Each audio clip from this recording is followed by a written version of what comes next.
بسم اللہ الرحمن الرحیم۔ سورہ کوثر کے نزول کا پس منظر نبی کریم صلی اللہ علیہ وآلہ وسلم کی ذاتی زندگی کے ایک غمناک واقعے اور مشرکین کے طعنوں سے جڑا ہوا ہے۔ یہ اسلام کی تاریخ کی سب سے مختصر صورت ہے جو مکہ کے ابتدائی دور میں نازل ہوئی اور اللہ کی طرف سے اپنے نبی کے لیے ایک مکمل حمایت اور تسلی کا پیغام تھی۔ نبی کریم صلی اللہ علیہ وآلہ وسلم کے دو بیٹے قاسم اور عبداللہ طیب اور طاہر بھی کہلاتے ہیں۔ کم عمری میں ہی وفات پا گئے۔ اس زمانے میں عرب معاشرت میں بیٹے کی پیدائش کو بہت اہمیت حاصل تھی اور جس شخص کا کوئی بیٹا زندہ نہ رہتا اسے ابتر کہا جاتا، جس کا مطلب تھا بے اولاد یا جس کی نسل آگے نہ چلے۔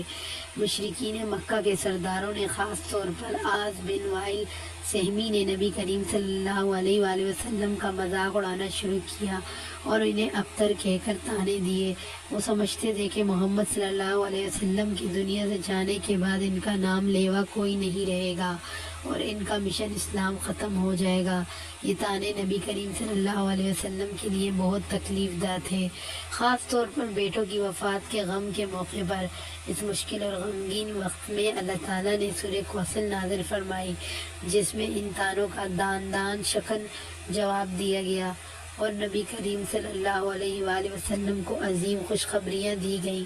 اللہ نے فرمایا، یقیناً ہم نے ہی آپ کو کوثر عطا کیا ہے۔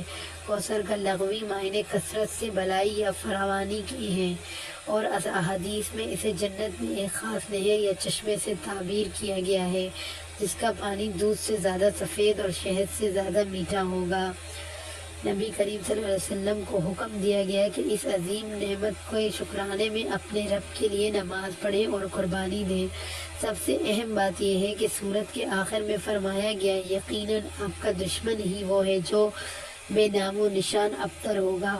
خلاصہ یہ ہے کہ سورہ کوثر کی کہانی مشرکین کے ظالمانہ طعنوں کے جواب میں اللہ تعالیٰ کی طرف سے اپنے رسول صلی اللہ علیہ وآلہ وسلم کی عزت و عظمت کا اعلان ہے، جس میں یہ واضح کیا گیا کہ دنیا اور آخرت کی تمام بلائیاں اور دائمی بقا نبی کریم صلی اللہ علیہ وآلہ وسلم کے لیے ہے، نہ کہ ان کے دشمنوں کے لیے جن کا ذکر مٹ جائے گا۔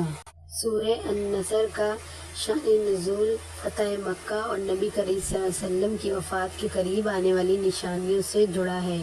اس سورت کے پیچھے کوئی ایک مخصوص قصہ یا کہانی نہیں بلکہ یہ ایک عظیم اسلامی واقعے کی طرف اشارہ کرتی ہے۔ یہ سورت ہجرت کے بعد مدینہ منورہ میں نازل ہوئی۔ بعض روایات کے مطابق غزوہ حنین سے واپسی پر یا حجۃ الوداع کے موقع پر منی میں اس کا نزول ہوا۔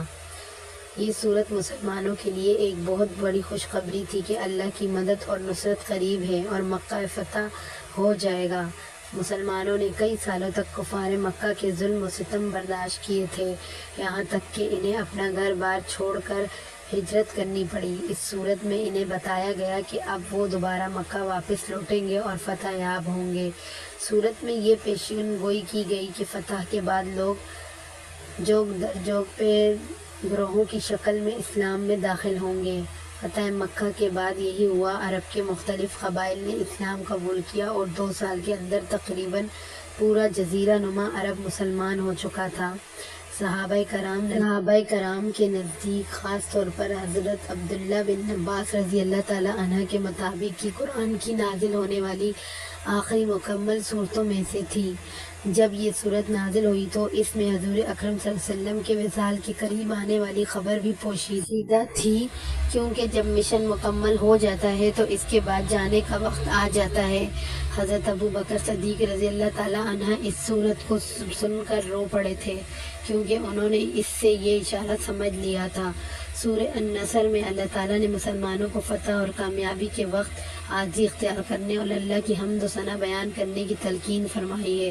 اس میں کہا گیا ہے کہ جب اللہ کی مدد اور فتح آ جائے اور آپ لوگوں کو اللہ کے دین میں جوگ در جوگ داخل ہوتے دیکھ لیں تو اپنے رب کی ثنا کے ساتھ تسبیح کریں اور اس سے مغفرت طلب کریں، بے شک وہ بہت توبہ قبول کرنے والا ہے۔